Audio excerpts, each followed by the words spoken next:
If olive oil prices seem higher than ever, it's probably because they are.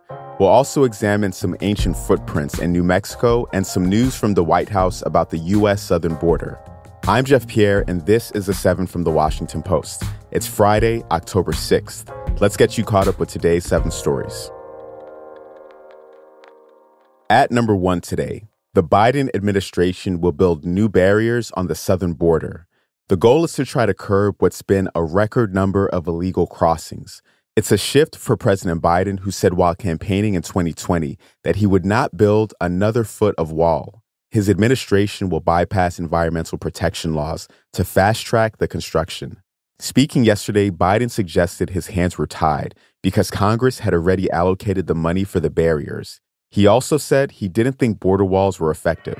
I'll answer one question on the border wall. The border wall, the money was appropriated for the border wall. I tried to get them to reappropriate, to redirect that money. They didn't. They wouldn't. And in the meantime, there's nothing under the law other than they have to use the money for what it was appropriated. I can't stop that. Do you believe the border wall works? No. The U.S. will also resume deportation flights of newly arriving Venezuelans. 2 weeks ago, the Biden administration announced it would extend special status to those who had arrived by July 31st.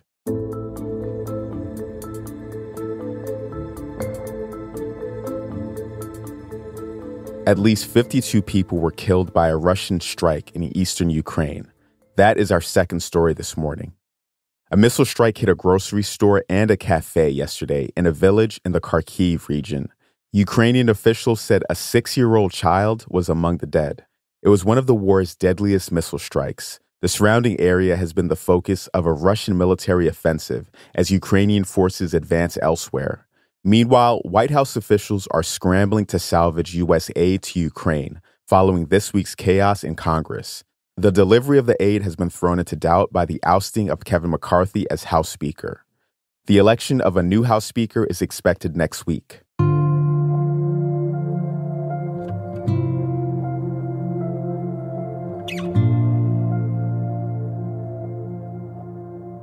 At number 3, a drone attack on a Syrian military academy killed at least 80 people.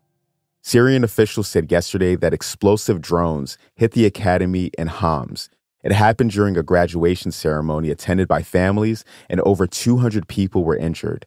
It was one of the deadliest attacks on government-held territory in Syria in years. No one has claimed responsibility for the attack, but Syria retaliated with airstrikes in the country's northwest, which is home to various rebel groups.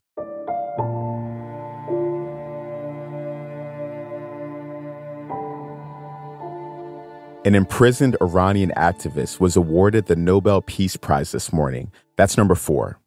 The prize went to Narges Mohammadi. It recognized her fight against the oppression of women in Iran, where women's activities and clothing are strictly controlled. Norwegian Nobel Committee Chair Berit Reiss-Andersen announced the award this morning and spoke about Mohammadi's imprisonment. Her brave struggle has come with tremendous personal cost. Altogether, the regime has arrested her 13 times, convicted her 5 times, and sentenced her to a total of 31 years in prison and 154 lashes. Ms. Mohammadi is still in prison as I speak. Earlier this week, the Nobel Prizes in medicine, physics, chemistry, and literature were handed out. Winners got a gold medal and a cash prize. You can find links to the full list of winners and their achievements in our newsletter. Look for that link in our show notes.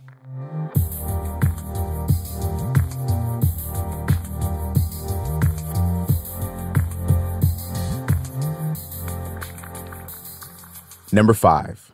The South's drought has gotten worse this fall.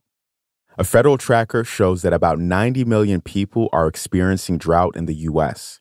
Record-breaking summer heat has left southern states parched, from Arizona to Mississippi.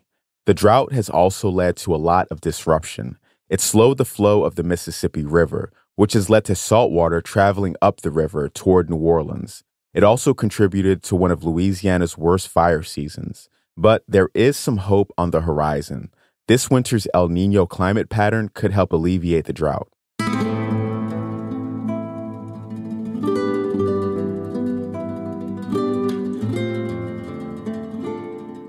Number 6, olive oil prices have reached record highs.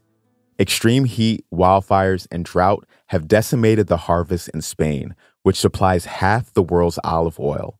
U.S. retail prices have grown 12.5% just this year, and things may not get better soon.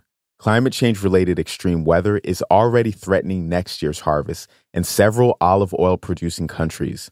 This could make shortages worse.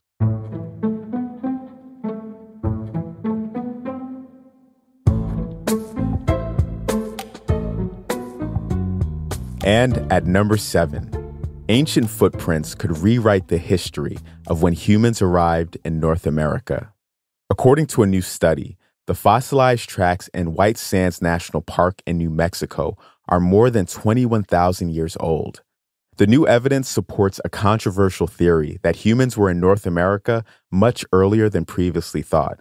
It also supports what many Native Americans believe about the ancient origins of indigenous peoples. Take a look at the fossilized footprints on our site. They're a glimpse into an ancient world where children splashed in the mud and humans stalked giant sloths and walked among mammoths.